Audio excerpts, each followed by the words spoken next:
Fala pessoal! Em nosso bate-papo semanal, desta vez eu trouxe a doutora Daniele Rezec. Não é porque é minha prima não, mas uma excelente profissional que atua na área de cardiologia e trouxe uma novidade para Barretos que a gente vai falar aqui com vocês sobre isso. Daninha, seja bem-vinda ao nosso programa. Eu que agradeço o convite, um prazer estar com você aqui. Um renomado nome do performance, de condicionamento, então é um prazer estar aqui. Imagina, Dani, sinta-se em casa. Vamos lá, Dani, me fala um pouquinho sobre você, para o pessoal saber quem é a Daniele Rezec, né? Como foi a sua formatura, como você evoluiu no ponto de vista médico até hoje e qual é essa novidade que você está trazendo aqui pra gente? Então vamos lá. Eu estou formada já faz 12 anos, quase 13 anos.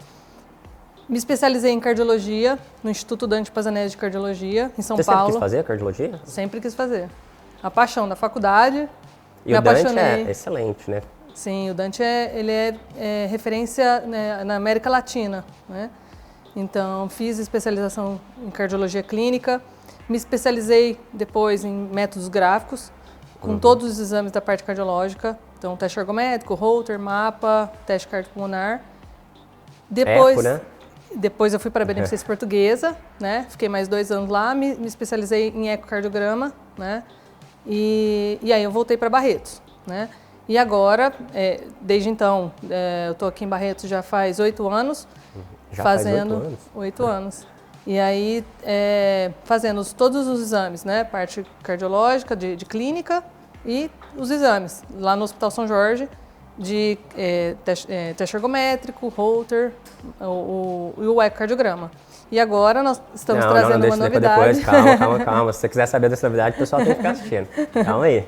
Vamos falar um pouco mais sobre a cardiologia, Dani. No teu consultório médico, qual a entidade, né, a patologia que você mais pega, a mais comum? A mais comum, assim como no Brasil e no mundo, é a hipertensão. É a mais comum. A hipertensão, ela tem de quais tipos?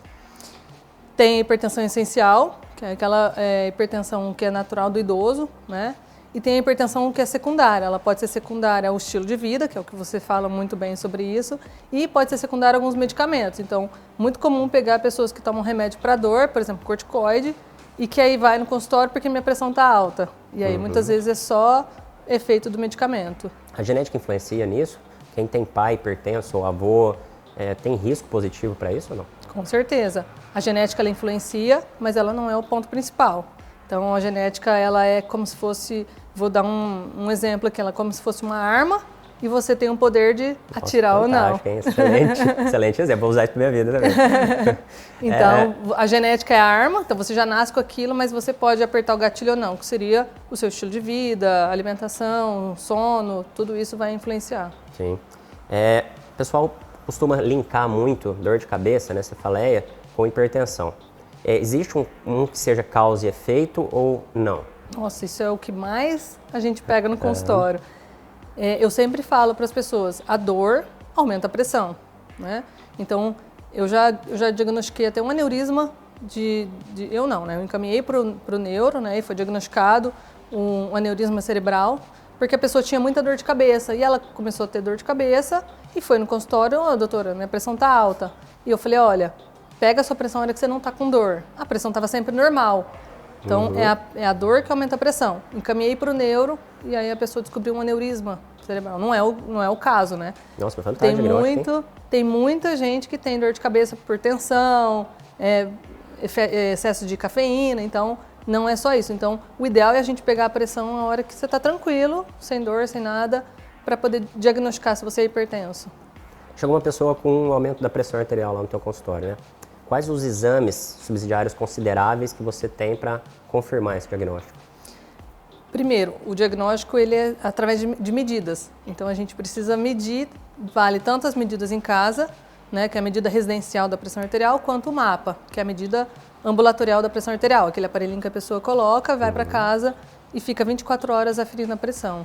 Aí tem outros exames que a gente avalia, porque como a pressão alta é uma doença silenciosa, Sim. Então a gente precisa investigar lesão de órgão-alvo, que é coração grande, coração musculoso, problema renal, lesão de carótida. Então a gente costuma pedir um eco para avaliar se isso, como a pessoa não sabe se ela era hipertensa ou não, a gente pede um eco para ver se tem alguma sequela disso, pede função renal, pede ultrassom de carótidas. Então são outros exames que a gente avalia para saber se essa pressão alta é recente ou se ela já é mais crônica. Às vezes até alterações oculares, né? Sim, A parte visual do sim, paciente pode ter sim. relação com a hipertensão. Sim.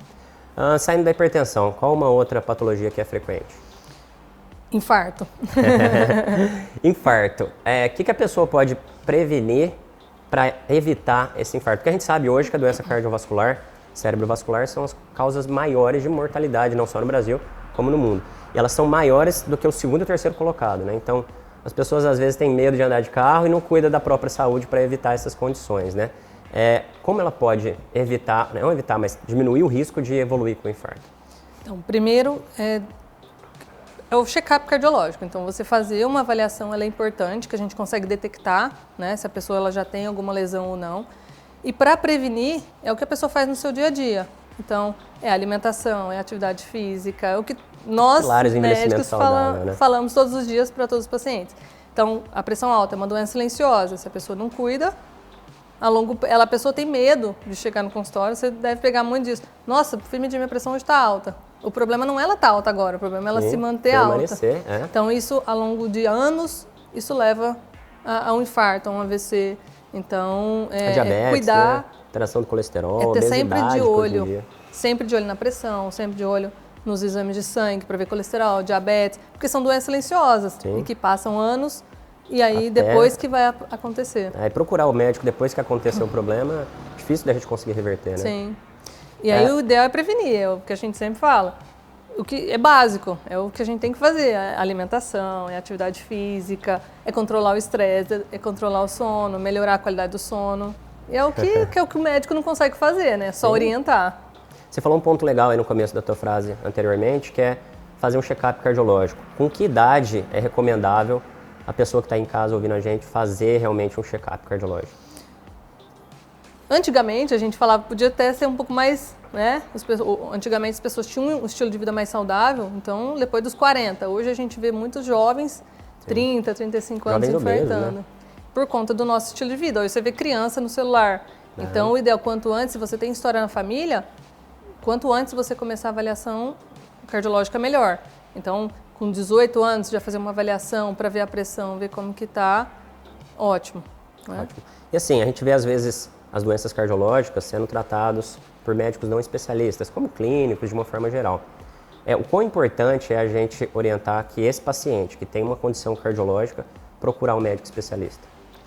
É extremamente importante porque hoje existem medicações novas, cada dia toda especialidade tem uma medicação nova, sai um tratamento novo e que aí que o clínico, às vezes, ele não consegue acompanhar aquele exame, né, aquela atualização da parte cardiológica. Então, hoje recentemente teve o Congresso Europeu, que veio mostrando muitas medicações novas com impacto, né, que isso o clínico, às vezes, ele não está ciente desse novo tratamento. Então, por isso que é importante o especialista. Sim, um tema básico sobre a evolução medicamentosa é a insuficiência cardíaca, né? Recentemente, a gente tem vários medicamentos bons que melhoram não só a qualidade de vida, mas a expectativa de vida desses pacientes, né? E é importante porque a gente vai melhorando a condição do paciente em relação à qualidade de vida, né? Sim, porque esse é o mais importante. Hoje em dia você pega um paciente com insuficiência cardíaca grave, a qualidade de vida dele é bem ruim, né? Sim, com várias internações, com insuficiência cardíaca descompensada. Falando aí sobre infarto, né? A gente sabe que o infarto agudo do miocárdio, quando realmente tem a dor com morte celular, o tratamento padrão ouro seria a hemodinâmica, né? E a gente sabe que seu irmão está inaugurando a hemodinâmica aqui no Hospital São Jorge. Quão feliz você ficou? Isso daí é algo que muda realmente a qualidade do tratamento na cidade? Com certeza, com certeza. Estamos na expectativa maior possível, porque isso, você que fica na UTI, você vê infarto, principalmente os dias que está mais frio, muito infarto. Então isso vai agilizar muito mais o nosso tratamento. Né? Show de bola. Vai ficar... Antes da gente falar ainda sobre o seu novo projeto aqui, fala sobre outras condições aí que o pessoal de casa pode se familiarizar a procurar um médico cardiologista. Inchaço nas pernas, né? Sinal que pode ser insuficiência cardíaca. Cansaço, às vezes. Então, pessoa que estava caminhando, começou a sentir um pouco de cansaço, tem que ficar alerta, né? Principalmente dor no peito. Isso daí nem se fala, né? Dor no peito. Mas você acredita que tem muita gente que espera, né? Acho que isso é gás, acho que é... Então, muita gente espera. Principalmente paciente diabético que tem a dor não necessariamente típica, isso, né? Isso é importante falar. Diabético, idoso, mulher, A mulher principalmente pós-menopausa, né? Pós-menopausa. Eu peguei aqui recentemente na UTI uma mulher que tinha 30 e poucos anos, que teve um AVC isquêmico por causa de uso de anticoncepcional, né? O uso de anticoncepcional, ele só aumenta risco neurovascular ou cardiovascular também? Não, cardiovascular também. Quando eu fazia eco na Beneficência Portuguesa, era muito comum pegar meninas jovens que iniciaram anticoncepcional e tiveram tromboembolismo pulmonar. Muito comum, infelizmente. As pessoas não têm noção do quão grave que é o uso dessas medicações. Outra coisa é o uso de testosterona, né? Sim, da bomba. Tabagismo, Peguei um paciente jovem, ele era atleta, usando testosterona, teve um AVC. AVC com sequela grave, ficar acamado. O problema do AVC é que quebra a tua condição de vida, né? Você Totalmente. cria uma dependência frente à sua independência, né? Totalmente. Você vê paciente jovem, atleta, ficar numa cama dependente não é fácil. Vamos lá, Daninha. Me fala sobre essa novidade que você está trazendo para Barretos e quem a gente pode ajudar, o quão impactante isso é para a saúde das pessoas que vão estar assistindo a gente. Bom, então o exame que a gente está trazendo para Barretos, a novidade, que não tem Barretos e região, é o teste cardiopulmonar, ou ergospirometria, que você conhece muito bem. O que é esse exame? Esse exame é um exame realizado numa esteira, né, com todos os parâmetros que a gente faz no teste ergométrico, avalia a pressão, frequência cardíaca, arritmia, porém ele é com aquela máscara que a gente analisa o oxigênio, né? Os gases, né? Os gases. A gente consegue saber como oxigênio, CO2, e a gente consegue. Porque a artéria entupida, ela é de oxigênio, precisa chegar o oxigênio lá. Então a gente consegue detectar muito antes do eletro aparecer se tem uma veia entupida ali, né? Então ele avalia tudo que o teste ergométrico avalia, mais análise de gases, que dá bastante informação. Então ele dá informação da parte pulmonar, da parte cardiológica, da parte metabólica. E além disso, ele consegue avaliar a parte de queima de calorias, então é um exame bem mais complexo. Para quem que é indicado? Então é indicado para atletas, é indicado para pessoa que tem problema cardiológico, então infartou, quero fazer... O que o médico recomenda? Exercício. Então a gente... Para saber se ele já vai estar apto de novo. Se está apto, se tem algum sinal que sugere alguma veia entupida, que vá prejudicar aquele paciente, que vai fazer uma arritmia, então paciente cardiopata. Pneumopata, paciente que tem restrição pulmonar, isso para a gente poder depois até orientar em relação à atividade física, né? É um exame que é bem bacana para as pessoas que deve chegar muito no consultório de todos os médicos, eu faço exercício e sinto falta de ar. E mesmo fazendo exercício eu não melhoro.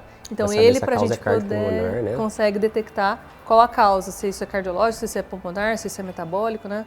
Eu vou falar para você a minha opinião sobre isso, eu fiquei felizaço, né? Porque assim, eu trabalho muito com o paciente atleta, né?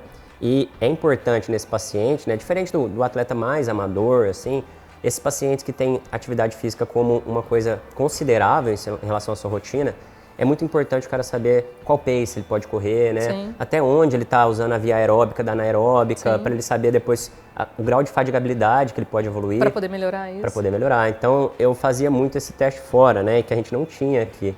E aí isso é bacana demais, porque a gente consegue delimitar, né? O grau de força que esse paciente está fazendo e até onde ele ativa qual via, né? Sim. A gente sabe que a mudança de padrão de ativação da via vai impactar no rendimento desse paciente. Normalmente essas pessoas, o pouco que você impacta gera o resultado final. A gente sabe que a diferença do primeiro para o segundo lugar, do segundo para o terceiro, é pouco. Então aquele pouco é onde a gente quer realmente melhorar. Sim. Então eu consigo manejar, né, o treino, a performance desse paciente de uma forma melhor, né? Então, nossa, é muito bom isso daí para melhorar a qualidade do serviço prestado aos pacientes atletas hoje em dia. E a gente sabe que o esporte muda vidas, né? Eu sou fanático do esporte, né? A gente consegue melhorar não só a condição metabólica do paciente, mas melhora a disciplina, né? O grau de rendimento, a interação, né? Os pacientes, eles melhoram como eles convivem em sociedade. Sim. Então, assim, o esporte muda a vida. E Com ter uma oportunidade de fazer isso aqui é fantástico. É agregar o Hospital São Jorge, que está crescendo cada vez mais, trazendo agora a hemodinâmica, né? Então, nós estamos trazendo o teste cardiopulmonar para prevenir e a hemodinâmica para poder tratar, né? Então, Barretos está... Estamos aprimorando a cardiologia por aqui, né? Você falou um ponto interessante também que eu achei legal, por exemplo, o paciente infartou e ele tem que fazer atividade física, né? Antes a gente não tinha esse padrão, né? O teste ergométrico, ele realmente fala o grau que ele pode fazer atividade física ou tem um tempo pré-determinado para esse paciente ser liberado para atividade física pós-infarto, especificamente? Antigamente, esse paciente infartou, a gente falava assim, ó, não mexe, não sai da cama. Hoje mudou muito, né? Então hoje tem muitas novidades que o paciente infartou no outro dia, opa, principalmente depois que foi tratado. Está tratado, começa a fazer atividade física. Então ele começa primeiro na reabilitação dentro do hospital, né, com o fisioterapeuta e tal. Aí o fisioterapeuta viu que não está desaturando, não tá tudo bem, não está sentindo dor, ele já pode ir para fora, né? E aí o teste cardiopulmonar, ele vem para poder mostrar isso, porque ele me mostra se o paciente está fazendo isquemia, né? Então se ele está tendo alguma veia entupida ainda ali, ou o coração está sofrendo, para a gente poder ir titulando esse exercício para ele após. Legal. Então, e outra dúvida que os pacientes me perguntam, ele teve um infarto, né? Fez angioplastia, colocou stent, está no hospital de volta, na UTI ou no quarto. Qual o momento que esse paciente saiu do hospital, ele deve procurar um cardiologista? Se ele foi tratado, né? Ele pode voltar dentro de alguns meses, né? Porque ele está tratado. Ele volta, ele procura antes, se ele sentir alguma dor, né? Então, desde que ele esteja tratado, né? Foi avaliado pelo cardiologista dentro, ele foi tratado, vida que segue, né? Uhum. Já orientou a atividade física, ele vai voltar se ele precisar fazer um novo... eu preciso fazer uma nova angioplastia, às vezes ficou uma outra artéria para tratar, ele tem que voltar antes. Então ele já sai, ele procura o cardiologista na próxima semana para poder orientar isso. O quanto tempo que ele vai fazer essa próxima angioplastia. Mas se não, o paciente teve alta, foi tratado, teve alta, está sintomático, pode procurar depois de alguns meses. Ótimo. E em relação a fatores associados, a gente sabe que o tabagismo, eu acho que, não sei, me corrija se eu estiver errado, mas eu acho que é o maior risco positivo para doenças cardíacas coronárias, associado ao que o paciente faz, não a patologias. Sim, e o diabetes também. E é importante esse paciente, por exemplo, depois que teve infarto, parar de fumar? Muito. Isso impacta, por exemplo, em melhora ou só no risco? Porque a gente sabe que os danos que o cigarro faz, eles são danos pouco permanentes por um tempo, ou se o paciente já tiver feito um estrago muito grande, fica aí para sempre, né? Sim. Então, isso é impactante em relação aos danos, parar de fumar, cardiológicos, né? Pulmonares, a gente sabe que o enfisema é uma doença que está junto e que realmente ela é fibrosante, né? É difícil voltar, mas cardiológicos, coronarianos. A gente pensa a longo prazo. Então, se ele parar hoje, a gente sabe que o cigarro ainda vai estar fazendo efeito. Então, o que foi estragado já teve o dano, paciência. Isso é pensando em futuro. Então, se ele continuar fumando, ele vai infartar de novo, e de novo, e de novo. Por quê? Porque o cigarro, ele vai lá e causa alteração. Então, quanto antes ele parar, melhor. Ótimo. E vamos falar um pouco mais sobre o teu trabalho aqui em Barretos, né? Você falou que voltou há 8 anos. Onde você atende hoje? Eu atendo no Hospital São Jorge, né? E eu sou concursada pública, né? Então, o meu consultório fica no Hospital São Jorge e eu atendo parte no serviço público. É legal isso, né, cara? A gente poder ofertar um atendimento de qualidade, né, com uma médica de qualidade para o pessoal que está no serviço público, né? Porque às vezes a gente vê muitos ou não especialistas ou médicos que não querem trabalhar com o pessoal em relação ao SUS, acabando indo para essa área. Você gosta desses atendimentos que ajudam a população? Com certeza. É gratificante. No Hospital São Jorge, você atende, se às vezes o pessoal que está ouvindo a gente quiser saber, você atende lá e como que eles fazem para marcar? É só ligar no hospital? Só ligar no hospital. Para poder agendar, é só ligar no hospital. E o teste cardiopulmonar, liga lá também? Ele vai estar à disposição todos os dias ou em algum período? Não, nós estamos ainda organizando a agenda, né? Então, ligar e aí a gente passa em questão da agenda. Mas a ideia é começar a atender todos os dias o teste cardiopulmonar. Esse teste necessita de um pedido médico ou se as pessoas estão ouvindo a gente falar, nossa, eu preciso saber como eu estou e tal, elas podem ligar lá para agendar? Podem ligar, né? O problema vai ser interpretar o exame. Isso.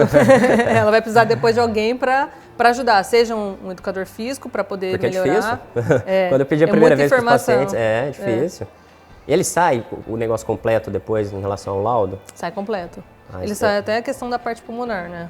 Então ele sai com a capacidade pulmonar, o quanto você anda referente à sua capacidade pulmonar. Então ele sai bem completo. O teste ele substitui a espirometria? Não. São exames diferentes, né? Esse é frente ao esforço, né? Então a gente vê em relação ao esforço. A espirometria é para o paciente que vai lá fazer só a espirometria. Tem contraindicação de algum paciente para fazer? Tem. Pacientes gripados, né? Paciente resfriado, com pneumonia, infartou, acabou de infartar, você não pode ir lá, tem que tratar para depois fazer. Se tiver alguma condição física que impeça de andar, Não pode. Idade? Não, Não tem. não tem. Se o paciente for idoso, tem uma melhora do teste, assim, um perfil do jeito que faz o teste para ele ter um A resultado? gente, quando vai fazer o exame, a gente pergunta para ele, você caminha ou você corre? Né? Então, se for uma pessoa que não corre, tem como a gente ajustar para a pessoa caminhar. Legal. E tem o mesmo valor preditivo do ponto de vista cardiológico pulmonar? Sim. Legal. Não, o teste é o mesmo, né? A única diferença é o quanto a pessoa consegue caminhar ali, né? Se ela consegue correr, ela tem mais aptidão para correr, a gente põe para correr. Senão, ela vai andar. Medicamento. Existe algum medicamento que interfere no teste? Tipo beta-bloqueador, alguma coisa assim? Então, aí tudo depende de quem está pedindo, né? O que você quer ver? É a mesma coisa que dos outros exames. Se eu quero ver efeito de remédio, eu faço com remédio. Se eu quero, eu pretendo tirar os remédios do paciente, então, você fica sem e faz o exame sem. Aí a gente vê como que vai ficar sem o remédio. Mas geralmente, quando você entra com uma medicação, você quer ver o efeito dela, né? Principalmente o beta-bloqueador, porque ele diminui a isquemia. Então, se eu quero ver se aquele paciente vai ficar sem, fazendo esforço, tomando remédio, eu faço com remédio. Mas assim, se o paciente toma já o remédio diariamente, não às vou vezes tirar. vale a pena você manter. Não vou tirar, né? você mantém. Legal. E falando sobre Daniele Rezec, o quão você acha importante o estilo de vida e se você faz isso hoje, né? A gente sabe que os pilares do envelhecimento saudável, né? A alimentação, atividade física, o sono, o controle do estresse, que hoje em dia tem muito, saúde mental, né? Que é tão importante. Você consegue levar isso ou você entrou numa rotina às vezes mais estressante e não consegue? A gente sabe que teu marido Pedrinho não tem uma rotina, pô. Você não segue. Dá o exemplo, é difícil, você não segue né? os exemplos dele, não, né? Dar o exemplo em casa é difícil, né? Olha, eu vou te falar que antes de ter filha, a minha rotina era... Né, eu falo, como as pessoas não conseguem? Depois de ter filho, hoje eu entendo muitas mulheres. É difícil cuidar de filho, marido, de casa, trabalhar... Mas a gente tenta seguir, porque é o que a gente... então, eu preconiza, gosto de fazer né? atividade física. Quando minha filha deixa, né? Eu tenho um sono de qualidade. Minha alimentação eu procuro fazer bem balanceada, nada muito restrita, mas balanceado, né? Então, a gente tenta seguir, né? Com criança pequena é mais difícil, às vezes acorda mais à noite, então o sono é mais difícil, né? Mas a gente tenta seguir o que a gente indica. E na saúde mental, você tem alguma espiritualidade? Você acha importante isso na vida de uma pessoa? Com certeza, total. Show de bola. Em relação, ainda voltando agora da cardiologia, qual entidade você acha mais grave da cardiologia? Existe alguma coisa dessa relação de tipo assim? Porque esses dias eu peguei no hospital um paciente com aneurisma de aorta, dissecou e assim, é rápido. Sim. E a evolução é muito grave, né? Então, existe alguma doença que você fique com medo, assim, realmente, de evolução? Olha, todas da parte cardiológica. Porque o infarto a gente sabe que dá as consequências, pode levar à insuficiência cardíaca. A insuficiência cardíaca, sem ser um infarto, né, sem ter como causa um infarto, ela pode ser uma miocardite, como a gente pegou outro dia. Pode ser por conta de pressão alta, então assim, isso também tudo vai limitar. Né, normalmente as doenças cardiológicas são todas o aneurisma, quando você tem um aneurisma, ou é dessa forma, né, é muito rápido, ou isso daí você vai ter que fazer uma cirurgia que vai te restringir. E aí por que você tem um aneurisma, né? Por conta do pressão alta, cigarro. Então acaba sendo tudo grave, tudo, né? Por isso que é importante procurar um especialista. Procurar um especialista e se cuidar. O ecocardiograma, uma das coisas que você especializou. O que você vê no coração no ecocardiograma? O ecocardiograma é um exame que eu mais pedi. O paciente chega no consultório e fala assim, eu quero um eco, porque ele é completo. Ele é completo dentro do que ele vê. Então ele vê parte estrutural. Então ele vê músculo, né, que a gente pode ter o coração mais musculoso, né, por conta da pressão, ou ele já está dilatado. A gente vê contração, então a gente vê se tem alguma parede que é uma sequela de um infarto, que aquela parede não bate. A gente vê válvula, né, então se a válvula está abrindo direito, se não está, se ela está mais endurecida, né, para indicar cirurgia ou não.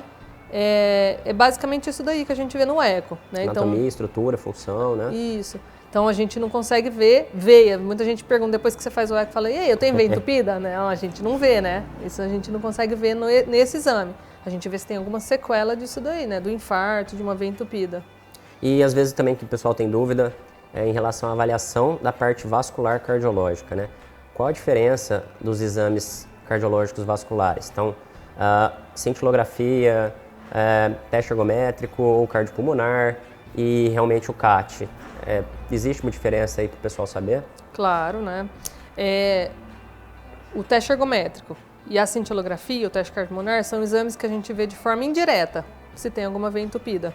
Então ele vai me falar como que está a função do coração, como que está, se tem alguma parede que não está batendo. A gente consegue ver no teste ergométrico, ver uma arritmia. Opa, a gente sugere que possa estar sofrendo porque não está chegando, né, o sangue não está passando ali, então está fazendo uma arritmia. A gente não consegue ver a artéria. A artéria mesmo, O cateterismo... Igual a angiotomografia também. Igual a né? angiotomografia. Aí a gente quer ver a artéria. Antes de falar no cateterismo, existe um valor preditivo maior entre a cintilografia e a angiotomografia? Qual delas é melhor ou depende muito do caso? Então, tem diversos estudos mostrando isso daí, né? Então, é uma dúvida, né? É uma dúvida, né? Então, assim, eles dizem que a angiotomografia para pacientes jovens, mas jovens, com dor precordial, você pode pedir uma angiotomografia, né? Se não, a cintilografia, que vê a parte de viabilidade ali, se ela vê, é melhor você fazer. Mas perfusão, tanto vai, né? Isso.